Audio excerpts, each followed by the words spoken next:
దేవునికి స్తోత్రం. మన రక్షకుడైన యేసుక్రీస్తు పరిశుద్ధ నామంలో మా హృదయపూర్వకమైన ఎల్రోయి వందనములు.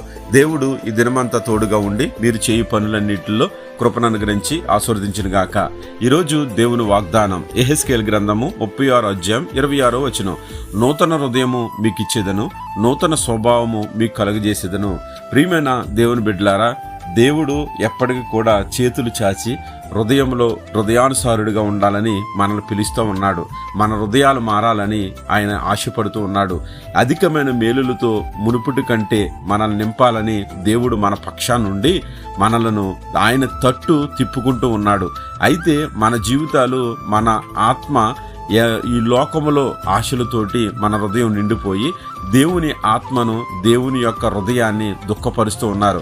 కాబట్టి దేవుడు అంటున్నాడు, ఈ రోజున నూతన హృదయం మరలా నీకు ఇస్తాను, ఘనమైన పనులు చేయటానికి పరిశుద్ధపరుస్తాను, నా సన్నిధిలో నీవు ఆత్మతో నింపబడతావు అని వాక్యం సెలవిస్తుంది.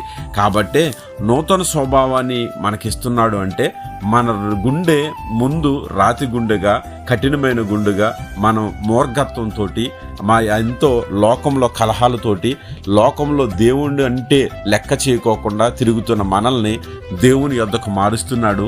దేవుని యొక్క హృదయాన్ని ఇచ్చి మనకి సాత్వికాన్ని, నెమ్మదినిచ్చి నడిపిస్తానంటున్నాడు. ఈరోజు అదే రీతిగా నడిచినట్లయితే కనుక దేవుడు అంటున్నాడు, మునుపటి కంటే అధికమైన మేలు మీకు కలగజేస్తాను, మీ పక్షాన నేనుంటాను. ఇదిగో ఎక్కడికైతే వెళతావో ఆ అన్యజనులందరి మధ్యలో నిన్ను హెచ్చిస్తాను.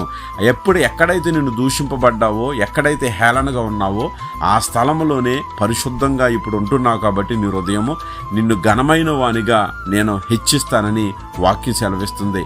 అటువంటి కృప మనకు కావాలంటే పాత హృదయం, పాత స్వభావం, పాత అలవాట్లు సమస్తాన్ని విడిచిపెట్టేసి నవీన స్వభావం కలిగిన మనస్సుతో నడిచినట్లయితే నిన్ను, నీ కుటుంబాన్ని హెచ్చించి నడిపిస్తాడు. అట్టి కృప దేవుడు దయచేయను గాక.